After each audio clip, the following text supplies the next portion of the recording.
Penguin Random House Audio presents The Kids Are in Bed. Finding Time for Yourself in the Chaos of Parenting by Rachel Bertsche. Read for you by Allyson Ryan. For Maggie and Will, who I will always come back to. A User's Guide. Reading a book takes time. Time that, frankly, you don't have. I get that.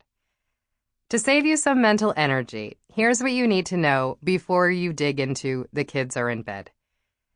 This book is about how modern parents navigate the time when they aren't parenting or working. Part 1, Where Does the Time Go?, is a deep dive into why parents think they don't have time for themselves and why the loss of that leisure time is so critical. It looks at what parents are spending time on, offers permission to take time for yourself, and serves up some practical solutions for how to do so. The next 3 parts look at how you can apply the ideas of Part 1 to the areas of your life that take the biggest hit after kids: marriage, self-care, and friendship. In examining my own life, I realized that after I became a mom, I caught up with friends less, barely exercised, and spent date nights with my husband, either looking at pictures of our kids or planning their schedules. After writing this book, I've been able to achieve something closer to balance, to fit in a standing coffee date with a friend and semi-regular and fun workouts, so that my life is more than just parenting and working and parenting. I feel like a whole, multi-dimensional person, and I hope, after reading it, you will too. Introduction. On the night I decide to sit down and start writing this book, everything seems to be going according to plan. My husband is out of town for work, but my kids are in good spirits. No one is sick or in need of a last-minute glass of milk, and it appears that by 8 p.m., I'll have 2 sleeping, or at least quiet children, and I'll be able to enjoy some time to myself. At 6:55, I take my 2-year-old son, Will, upstairs and go through the usual routine. 2 stories, 2 rounds of Rockabye Baby, and our nighttime refrain that combines the titles of 2 of his favorite books. I love you, I say. I love you, he repeats. To the moon and back. Moon and back. All the time, I say. All the time. By 7:15, I'm downstairs giving my 5-year-old daughter, Maggie, her 5-minute warning. Those 5 minutes turn to 15. My fault. I got lost in a Facebook black hole while Maggie played with her paper dolls. But we make it upstairs easily enough, go potty and brush teeth, and read 2 books and sing 2 songs. We're on track for our usual 7:45 lights out, when I'll finally have 1 hour to myself, time that I've been anticipating all day, before I need to tackle housework and writing work. But then I start our usual hug, kiss, and squeeze routine, and things start to go south. I don't want you to go, Maggie whines. But I have to, you know that, I reply. I want you to go to your room. My bedroom is across the hall from hers. Mommy has to work, I explain. I don't like to work in my bedroom. My bedroom is for sleeping. If I start doing work in my bedroom, I'll be typing, and then... I pantomime falling asleep at my computer, loud snoring and all. This elicits a good giggle, but it isn't enough to keep Maggie calm as I start to leave her room. My daughter is generally a good sleeper, and she's almost always fine with bedtime. Tonight, I can tell, is not going to be always. I give Maggie another hug and kiss and tell her I'm leaving. That's when the tears start. I'm sad, she says. I miss Daddy. Daddy will see her when he gets home tomorrow, I say, but that's not enough. I want to say goodnight to him now. So I do something I never do and offer to call him for a quick goodnight. This, it turns out, is a big mistake. Huge. When my husband, Matt, doesn't pick up, the wailing starts. I'll give you one last hug, I say, then I'm going downstairs.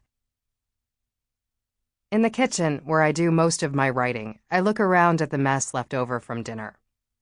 My plan is to do a quick 10-minute cleanup, then take 60 minutes for myself to lie on the couch and watch a TV show before buckling down to write, load the dishwasher, and get Maggie's lunch ready for school tomorrow.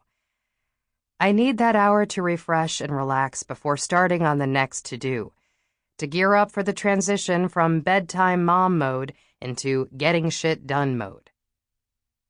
I can hear whimpering upstairs, but they're weak cries. She doesn't have the stamina, I think.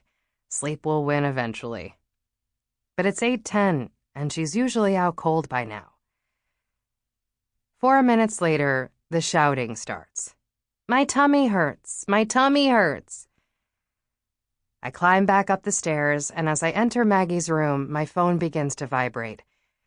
Hi, Daddy, Maggie answers in between sobby gulps. I'm not tired. I thought your tummy hurt, I think, though I'm certainly not about to remind Maggie of that. Matt tells her all the things you'd expect a father to tell his overtired, crying 5-year-old 30 minutes after bedtime. Rest your eyes, take deep breaths. It's okay if you don't sleep, but try to calm down. Unsurprisingly, the phone call gets her more worked up rather than less. After 3 more hugs, I relent. I'll get my computer and do my work outside your room, okay? Maggie nods, knowing she's won this round. Matt would call me a sucker. And so I skip the hour of me time and sit down on the floor in the hall, open my computer in my lap, and begin clacking away at the keyboard, a sound I'm certain Maggie can hear. She leaves her door open a crack at night, but maybe finds comforting, evidence that I'm following through on my promise. There will be no couch for me tonight after all. No hour unwinding in front of the TV. While I sit on the carpet, half writing, half listening to the sounds inside her room for indications of slumber, I kill 2 ants that are crawling across my keyboard. The weather in Chicago has just turned warm, so the annual parade of ants marching through our home is about to start. Now I'm 1/3 writing, 1/3 listening for sounds of slumber, and 1/3 willing myself to remember to call the exterminator tomorrow. It's not exactly what I'd planned for the evening. 15 minutes later, Maggie's breathing slows down. It's 8:45. She is finally asleep. Housework is waiting for me downstairs, but for now, I just sit on the floor, trying to write. As disrupted bedtimes go, this one was fairly unremarkable. A song and dance that parents around the country go through nightly, and plenty have it much worse than I do. They've got kids who fight bedtime every night, or who don't go to sleep until much later, leaving parents barely any time between the kids' bedtime and their own. But it seems somehow fitting to start this book, The Kids Are in Bed, while actively trying to get my own kid to bed.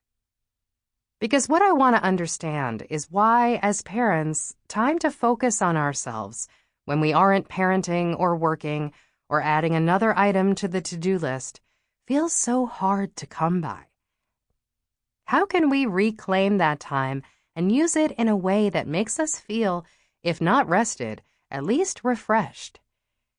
If we can do that, we'll be better parents, workers, and spouses, and happier people in general. There are plenty of obstacles to using our time in ways that make us feel good. Whiny kids in tonight's case, but there's also the fact that the chunks of time, when we have them, seem too short, or we simply don't know what to do with them. That's why it's vital to take advantage when you can, because there will be plenty of nights when your butt, like mine, will fall asleep on the floor of the hallway outside your kid's room, and you'll just sit there, too lazy to move.